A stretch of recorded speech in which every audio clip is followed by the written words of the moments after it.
He should not have said it out loud. But once the words left her mouth, there was no way to pull them back. This is my boyfriend.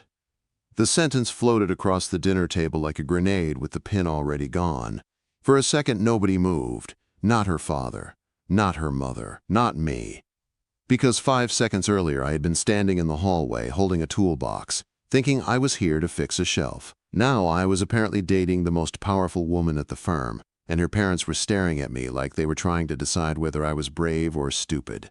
Her fingers tightened around mine under the table. That was the moment I understood something important. This wasn't a joke. This was a rescue mission. Her father finally spoke. Boyfriend? The word sounded less like curiosity and more like a challenge. Yes, Elena said calmly. She didn't look at me. She kept her eyes locked on her parents. Like she was holding a line. How long? Her mother asked. Another dangerous question. Elena didn't hesitate. Long enough. I could have stopped it right there. I could have laughed. I could have told them there had been a misunderstanding. HR policy alone should have made me stand up and walk out. Instead, I did something that surprised even me.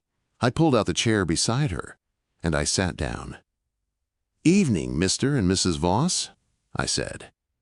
Her father leaned back slowly. He had the kind of presence that made entire boardrooms go quiet. Silver hair, broad shoulders, eyes that looked like they could read numbers and people the same way. You work for us, he said. Yes, sir. What exactly do you do? Senior analyst. And you're dating my daughter. That's correct. Elena squeezed my hand again, not hard. Just enough for me to feel how fast her pulse was moving. She was scared. That realization changed everything.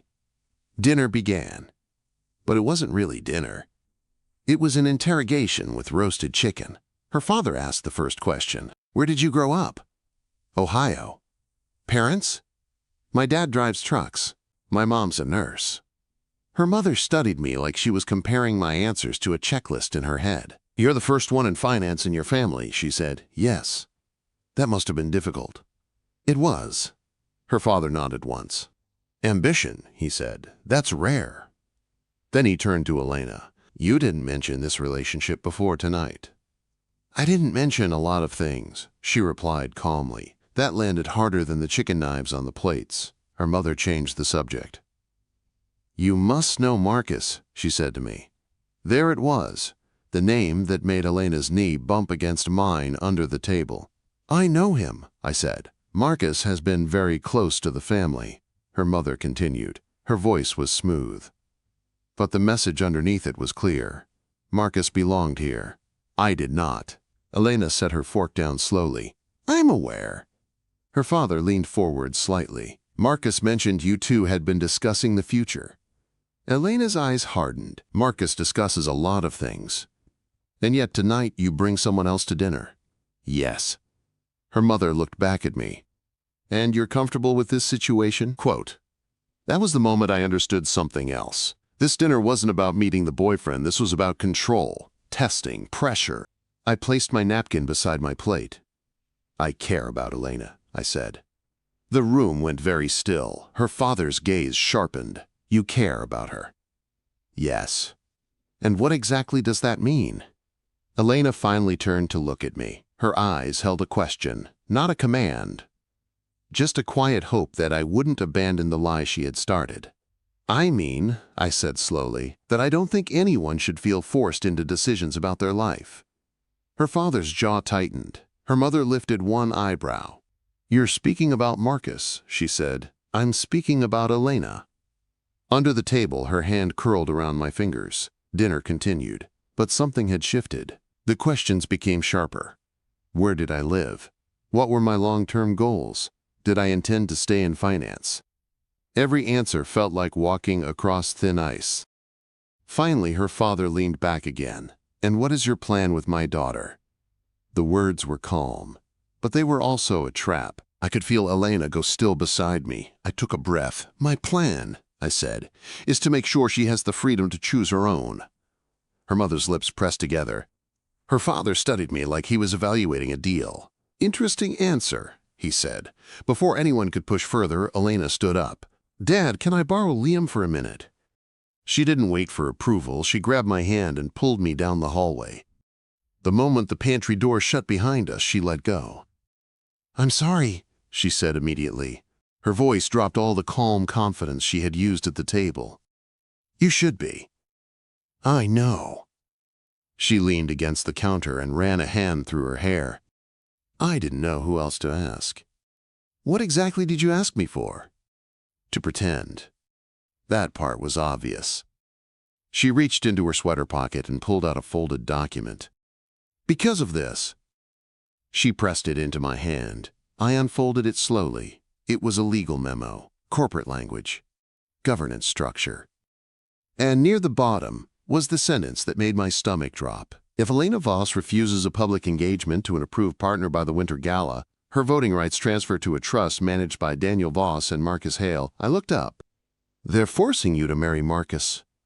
"Engage," she corrected quietly. "Same difference." "Yes. And if you don't, I lose control of the company." I stared at the paper again. "How long have you known about this?" Quote, 3 months. "And tonight?" Tonight they expected me to say yes. The room felt smaller suddenly. "And you decided to solve that problem by kidnapping a senior analyst and introducing him as your boyfriend?" "Yes." "You understand how insane that sounds?" "Yes." She met my eyes, but it worked. The words hung in the pantry between us. She wasn't wrong. "You could walk out right now," she said. "I wouldn't blame you." I folded the memo slowly and slid it into my jacket pocket. Then I looked back at her. "Do you actually want out of this deal?" Quote, "Yes." "No hesitation?" "None." "Then we start here." Her eyebrows lifted. "You're staying?" "For tonight." Quote. Relief moved across her face so fast it almost looked painful. "You don't have to do this." "I know." I stepped a little closer. "But if we're going to lie to the most powerful people in your life—" I nodded toward the dining room. "We should probably make it convincing." The corner of her mouth lifted. "You think you can handle my parents?" "I'm from Ohio," I said. "I've survived worse." For the first time since dinner started, she actually laughed. A real laugh. Then she straightened. "Okay," she said quietly. "Come on."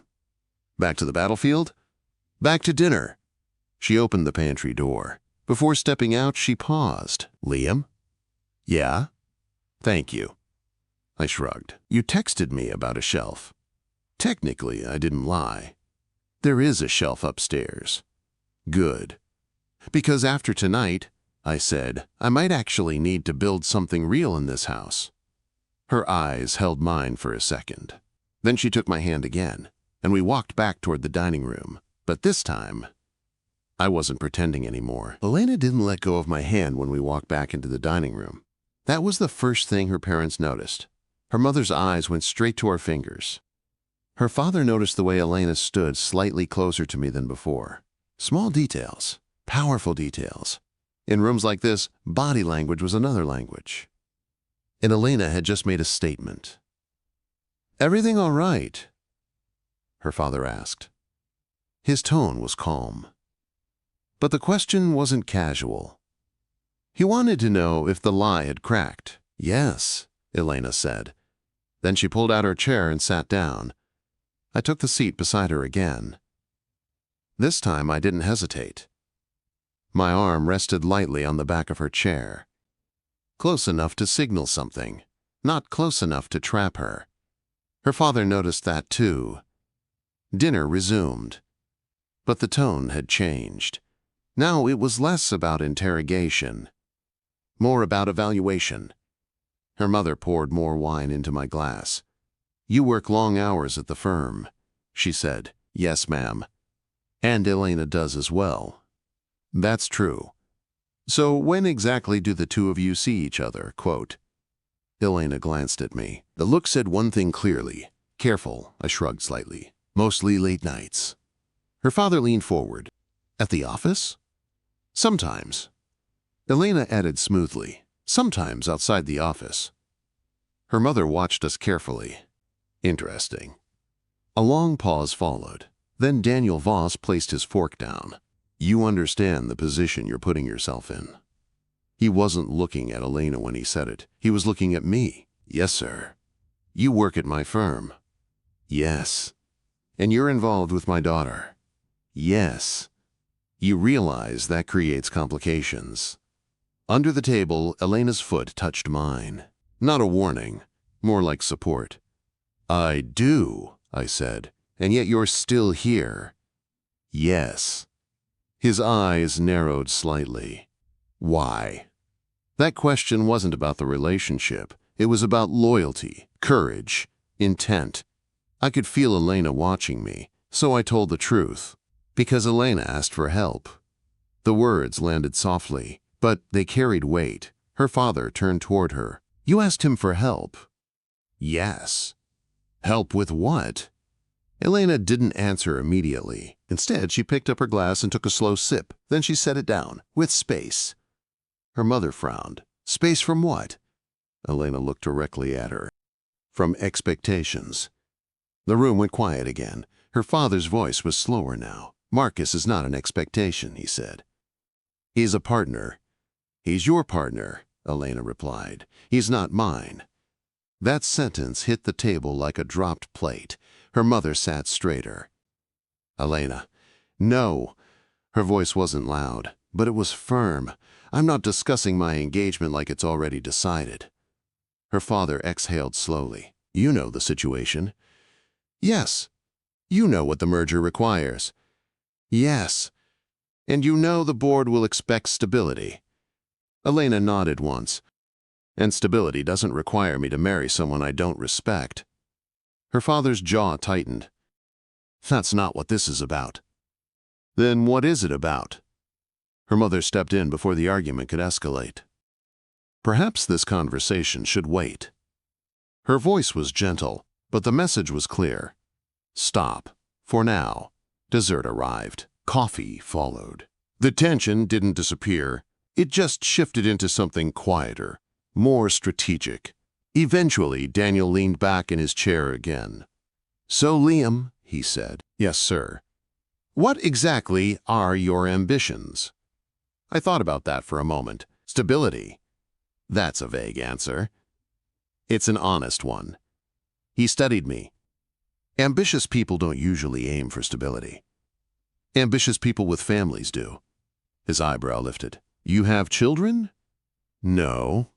My mother. That answer changed the tone of the table slightly. Medical bills? He asked. Yes. Her mother softened a little. That must be difficult. It's manageable. Elena looked at me then. Really looked. Like she was seeing something she hadn't known before. Her father nodded slowly. Responsibility, he said. Yes. He leaned back again.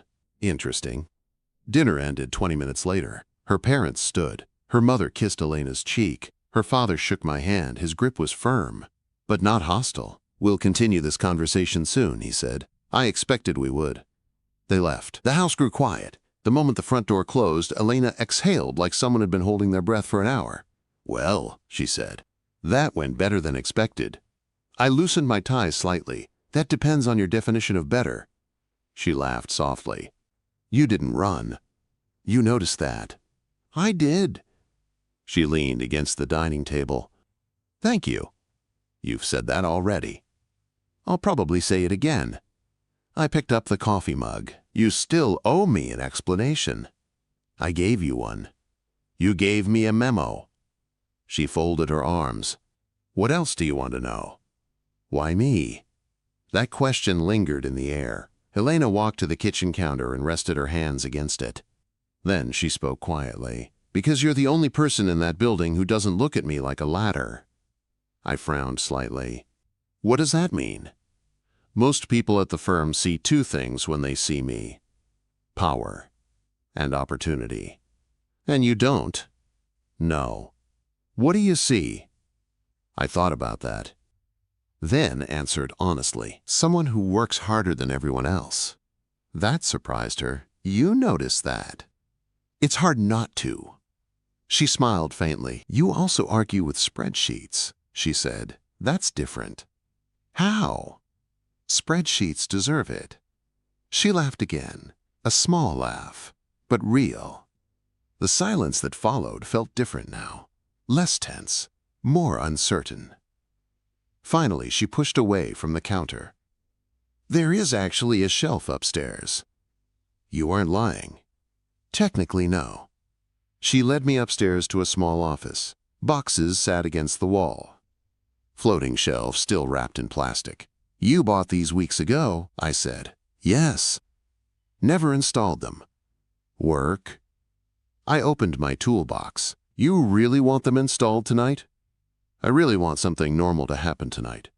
That answer made sense, so I started working. Drill, level, stud finder. The quiet rhythm filled the room. Elena leaned against the doorway watching. "You're calm," she said. "Not really." "You look calm." "That's a trick." "What kind of trick?" "The kind you learn when people expect you to panic." Quote. She considered that. "You didn't panic tonight." "No." "Why not?" I tightened the final screw. "Because you needed someone not to." She didn't respond immediately. Instead, she stepped into the room. The finished shelf looked simple. Straight lines, clean wood, solid. Elena ran her fingers across the surface. "It's perfect." "That's the goal." She turned toward me. "Liam." "Yeah?" "This situation is going to get worse." I assumed. "Marcus won't back down." I assumed that too. "And if you stay involved." Her voice softened. "Your career could get complicated." I wiped my hands on a cloth. "My career will survive." "You don't know that." "No. But I know something else." "What?" "I don't like bullies." Her eyes held mine. Then she said quietly, "You're not pretending anymore." "No." "Why?" "Because somewhere between the pantry and the shelf." The situation had stopped feeling temporary. "Because I meant what I told your parents." "And what was that?" "I want you to have choices." For a moment, neither of us moved. The air between us felt charged, not dramatic, just real. Finally, she nodded slowly. "Okay. Okay. Okay." She stepped closer, close enough that I could see the faint freckle near her left eye. "You realize something, though," she said. "What's that?" "If we keep doing this." "This. She gestured between us. "People will believe it." I met her gaze. "That's the idea." She smiled slightly, then looked away. "Marcus won't like that." "Marcus already doesn't like me." "That's fair." We both laughed quietly, but the laughter faded quickly. Because both of us understood something now. The lie had started at dinner. But what happened next? Wasn't going to be a lie. Marcus didn't wait long. He walked into my office the next morning like he owned the building. Technically, in a few months, he might. It was barely 7:30 a.m. The trading floor was still quiet. Only the early analysts were around, half awake, staring at screens and coffee cups. Marcus leaned against my doorframe. "Liam." "Marcus." He stepped inside without asking. Tall, perfect suit, perfect hair. The kind of man who practiced smiles in mirrors. He shut the door behind him. "I heard you had dinner with Elena last night." News traveled fast in finance. "Yeah, that's interesting." He sat on the corner of my desk like it belonged to him. "You know," he said, "relationships inside firms like ours are complicated." "I've heard." "You're a smart guy." "Some days." "You built the Baxter model." "Yes." "Good work." The compliment felt strange coming from him. Then he leaned closer. "Which is why I'm confused." "About what?" "Why you'd risk everything you've built over a misunderstanding." I leaned back in my chair. "What misunderstanding?" "Elena." That answered the question. "She's under pressure," he continued. "From her parents. From the board." "I'm aware." "Which means sometimes she makes emotional decisions." "I didn't say anything." Marcus smiled. "You're not really her boyfriend." There it was, the assumption. I didn't say that. "You don't need to." He waved his hand. "I understand how these things happen." "Do you?" Quote. She needed a prop. The word landed wrong. She needed support, I said. Marcus chuckled softly. You're loyal. That's admirable. Then his voice dropped. But loyalty can be expensive. I met his eyes. What exactly are you saying? I'm saying you're talented. And talent shouldn't be wasted. He slid off my desk. You have a promotion review coming up. I do. It would be a shame if unnecessary drama complicated that. Ah, there it was, the threat. You're threatening my job. I'm offering perspective. You're trying to scare me. Marcus smiled again. Is it working? No. His smile tightened slightly. You think Elena is fighting for freedom, he said. But you don't understand the game. What game? The one where companies survive. And how does forcing someone into an engagement help the company survive? He shrugged. Optics. That's a weak strategy. It's a proven one. I leaned forward slightly. She said no. Marcus. Eyes flickered. People say no all the time. They change their minds. Not Elena. Quote.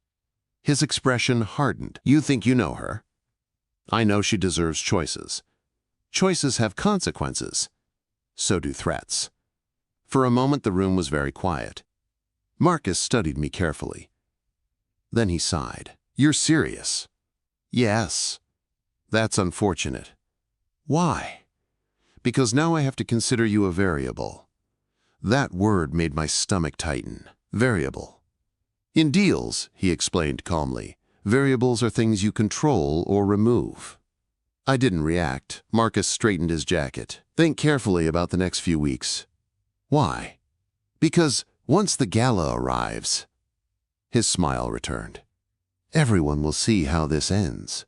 He walked to the door, then paused. Oh, one more thing. Yes? If you're pretending to be Elena's boyfriend. His eyes hardened. Don't fall in love with her. Then he left. The door clicked shut. I stared at the screen in front of me for a full minute. Then I pulled out the folded memo from my jacket. The clause was still there. Same words. Same threat. Engagement. Voting control. Marcus had been confident because he thought Elena had no leverage. Maybe he was right. Or maybe he was just used to nobody pushing back. At 1:02 p.m., Elena texted me. Conference room B. Bring lunch. Conference room B overlooked the river. Gray water. Winter wind. Elena was already inside. Her suit jacket was off. Her hair was tied up again. Boss Elena had returned. But when the door closed behind me, her shoulders relaxed. You look tired, she said. Marcus visited. Of course he did. She pushed a salad toward me. What did he say? That I'm a variable. She groaned. That sounds like him. He also said not to fall in love with you. That made her freeze. For a second, she didn't move. Then she exhaled slowly. That's dramatic. He thinks this is temporary. Is it? Quote. That question landed heavier than she expected. I shrugged slightly. Depends. On what? On whether you want it to be. Her fork paused above the salad. You're serious. I usually am. She looked out the window for a moment. Marcus has been building this plan for months. Quote, I figured. He's convinced my parents that stability requires him. And you? Yes. And if you refuse? She opened her bag and pulled out a folder. Then he activates the clause. I already knew that part. But the next papers were new. Hotel invoices, meeting logs, numbers. What's this? I asked. Marcus, private strategy sessions. With investors. Unreported ones.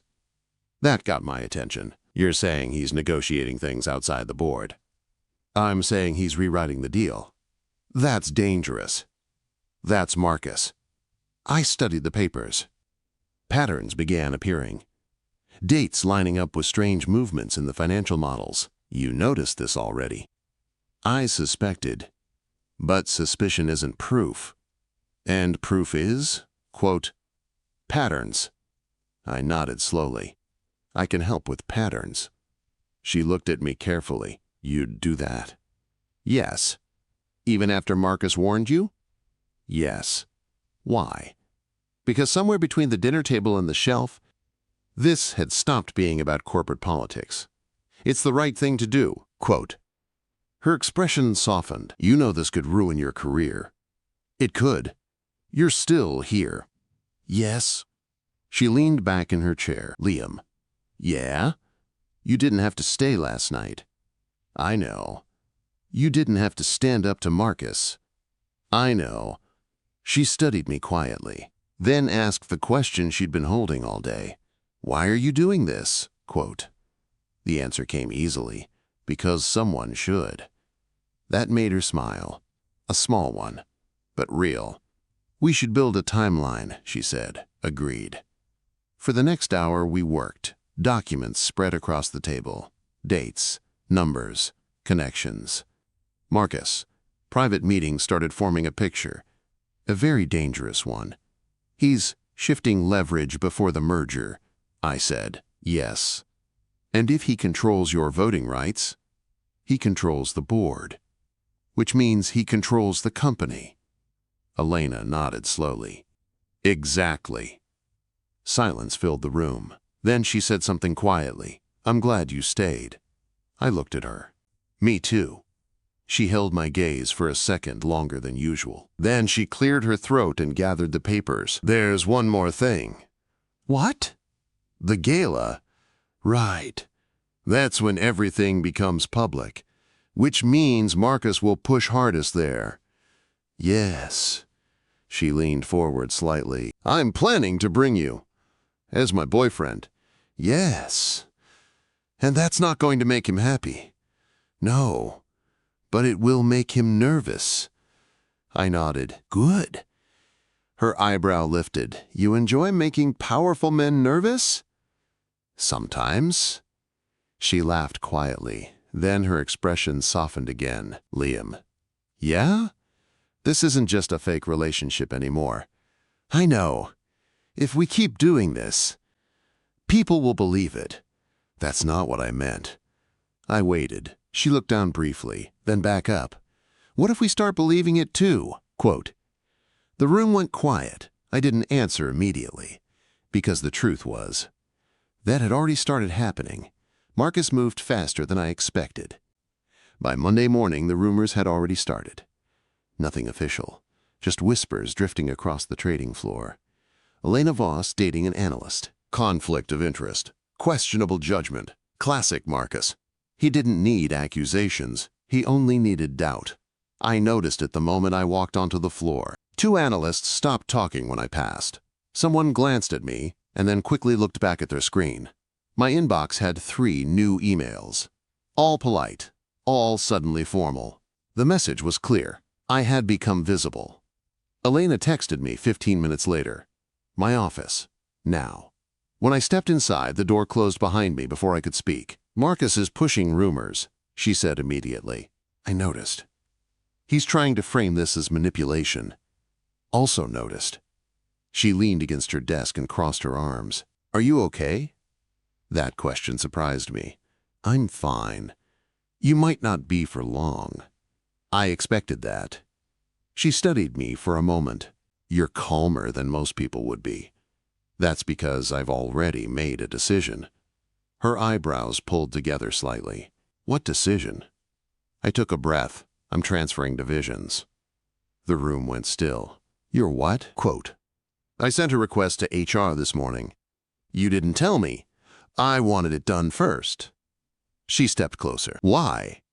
Because if we keep doing this, I gestured between us, the power imbalance becomes a problem. Her voice softened. You're leaving my team. Yes. You worked 3 years for that position. I know. And you're giving it up because of me. Because of ethics. That wasn't entirely the truth, but it was close enough. Elena's shoulders lowered slowly. Thank you, she said quietly. Now nobody can say I'm using my position. Exactly. She exhaled. Marcus won't like that either. Marcus doesn't like anything that weakens him. True. She walked back behind her desk and opened a drawer. Then she pulled out something small. A ring box. She didn't open it. She just placed it on the desk. "My grandmother's," she said. I raised an eyebrow. "That seems important." "It is. She gave it to me before she died." "For what?" "For when I decided who I wanted to build a life with." The box stayed closed. "I kept it all these years," Elena said, waiting. "For Marcus?" She shook her head immediately. "Never Marcus." "Then who?" She looked at me and didn't answer. The silence stretched. Then she picked up the box again and slid it back into the drawer. "Anyway," she said lightly, "that's not the point." "What is the point?" "The point is the gala." "Right, the gala." The battlefield Marcus had been preparing for. "We have 2 weeks," she continued. 2 weeks to gather enough evidence to expose Marcus. And enough public pressure to stop him. "Yes." I leaned against the chair. "You want the board to see everything. I want them to have no choice." "And the gala gives you that." "Exactly." A knock interrupted us. The door opened before Elena answered. Marcus stepped inside, like he owned the building. His eyes moved between us slowly. "Well," he said. "This is cozy." Elena's voice cooled instantly. "Do you need something?" Marcus smiled. "I heard about the transfer request. So that news traveled fast too." "Yes," I said. "Smart move," Marcus replied. "Very responsible." Elena didn't react. Marcus walked around the desk slowly. "You're learning, Liam." "Learning what?" "That power structures exist for a reason. Power structures should be ethical." He laughed. "That's adorable." Then his expression hardened. "You still think you're protecting her?" "I know I am." Marcus looked at Elena. "You see what happens when you bring outsiders into family matters?" Elena's voice was sharp. "Liam isn't an outsider. He's an employee." "Not for long." Marcus' eyes flickered. "So the transfer is real?" "Yes." "That removes one complication, but not the important one." He turned back to me. "You're still standing in my way. Maybe you're standing in hers." For a second, Marcus looked like he might snap. Instead, he smiled again. "You think the board will support this little rebellion?" "I think they'll support transparency." "Transparency?" he repeated. "You've been investigating me." "That obvious?" He leaned closer. "Let me save you some time." His voice dropped. "The board doesn't care about truth. They care about stability. And Marcus Hale is stability. Until someone proves otherwise." Marcus chuckled softly. "You really think a few spreadsheets will change anything?" Quote, "Not spreadsheets." "Then what?" "Elena." That answer came from her. Marcus turned slowly. "What about Elena?" She stepped forward. "I built half the deals keeping this company alive." "That's generous." "It's accurate. You're emotional right now." "No. I'm done being quiet." The tension in the room tightened. Marcus studied her carefully. "You're risking everything." "I know. And you're doing it for him?" Her answer was calm. "No. I'm doing it for me." Marcus' smile vanished. "For the first time since I met him." He looked uncertain. Then he straightened his jacket. "Enjoy the next 2 weeks," he said. "After the gala." His eyes moved between us. "We'll see who's still standing." Then he left. The door shut quietly behind him. Elena exhaled slowly. "Well," she said, "that went well." I rubbed my forehead. "He's nervous." "Yes. And nervous men make mistakes." She nodded. "That's what we're counting on." I looked at her. "Do you regret any of this?" Quote, "No." "Not even a little?" "No." She stepped closer, her voice softer now. "Do you?" I thought about the rumors, the risk, the career uncertainty. Then I looked at her. "No." She smiled, a real one. "Good. Because the gala was coming, and whether we were ready or not, everything was about to explode." The night of the winter gala felt less like a celebration and more like the last round of a fight everyone knew was coming. The ballroom of the Drake Hotel was brighter than daylight, crystal chandeliers, white linen tables. Hundreds of investors, board members, executives, and journalists moving through the room like pieces on a chessboard. Every person there was smiling. Every person there was watching everyone else. I stood near the entrance, adjusting a tuxedo that still felt like it belonged to someone richer than me. Across the lobby, Elena appeared at the top of the marble staircase. For a moment, the room faded. She wore a deep emerald dress that moved when she walked like water under light. Simple, elegant. No unnecessary sparkle, just confidence. Her hair was half tied back, soft around her shoulders. When her eyes found mine, something in her expression relaxed, like she had been holding her breath until she saw me. I walked toward the bottom of the staircase. She reached it at the same moment. "You look nervous," she said quietly. "I am." "Good," she said. "Why is that good?" "Because nervous people are honest." I smiled. "You look calm." "I'm pretending." "That makes two of us." Her hand slid into mine. The gesture was simple, but the effect in the room was immediate. Heads turned. People whispered. Marcus noticed too. He stood near the bar holding a drink he hadn't touched. When we walked toward the ballroom floor, he stepped into our path. "Elena." His voice carried the kind of charm people trusted too easily. "Marcus, you look beautiful tonight." "Thank you." His eyes dropped to our joined hands. "That's interesting." "It's called dating," Elena said calmly. Marcus chuckled. "Of course." Then he turned to me. "Liam." "Marcus, I hope you're enjoying the evening." "So far." "You should," he said. "Moments like this don't last long." Elena's fingers tightened slightly in mine. Marcus leaned closer, his voice low. "Still time to step away." "No," I said. He sighed, like someone disappointed in a child. "That's unfortunate." Before he could continue, Daniel Voss appeared.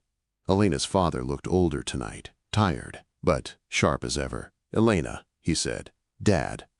His eyes moved from her to me, then back again. "We should talk." Elena shook her head. "We will." "Not privately." Daniel studied her. "You're serious about this?" "Yes." A pause stretched between them. Then Daniel nodded once. "Very well." The master of ceremonies tapped the microphone. "Ladies and gentlemen, if you would please find your seats." The room shifted. Investors moved toward tables. The band faded. Conversations lowered. Tonight's announcement was supposed to celebrate the merger. Instead, it was about to expose it. Elena squeezed my hand. "Ready?" "As I'll ever be." We followed Daniel to a smaller lounge beside the ballroom. Catherine Voss was already there. Marcus walked in behind us, uninvited. Elena immediately turned toward him. "You weren't asked to join us." "I'm part of this discussion." "You're the reason for it." Marcus smiled thinly.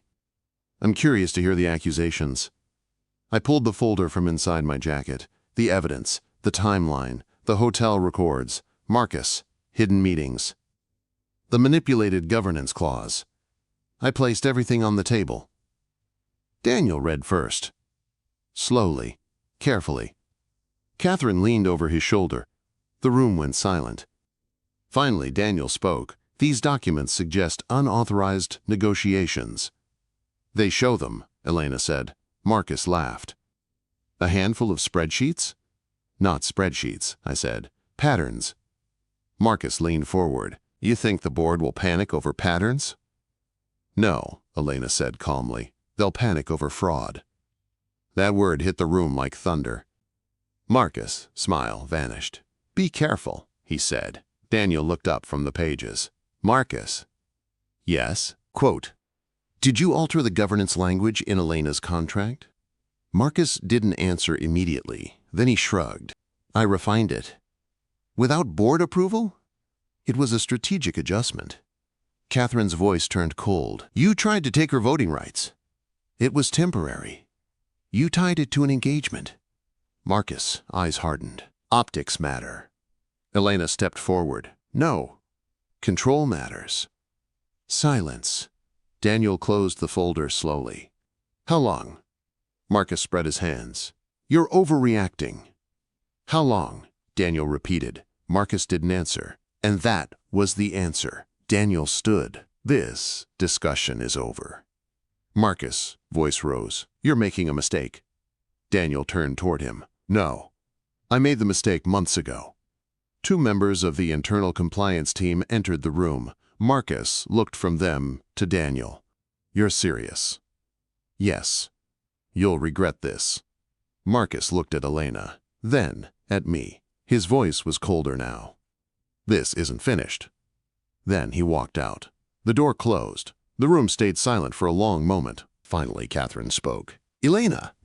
"Yes?" "You should have told us earlier." Elena's voice stayed steady. "You weren't listening earlier." Daniel looked at her, then at me. "You're the analyst who built the Baxter model." "Yes." "And the one who found this."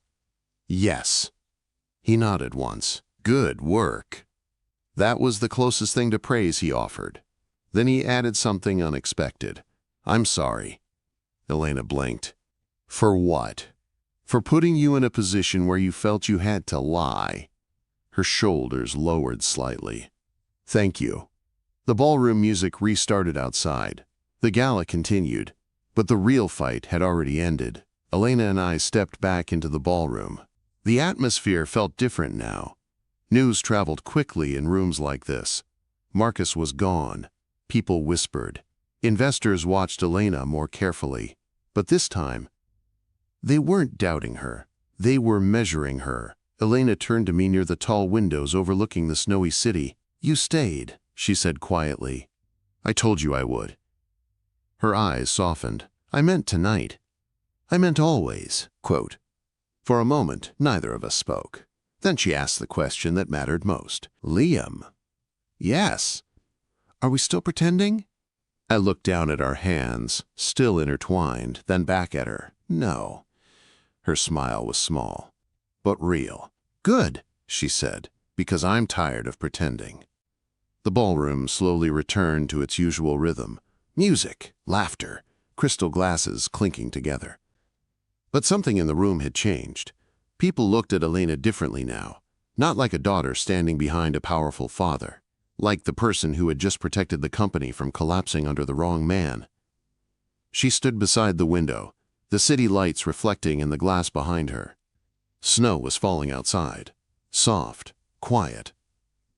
Chicago looked calm tonight, the opposite of the storm that had just passed through that lounge. "Elena."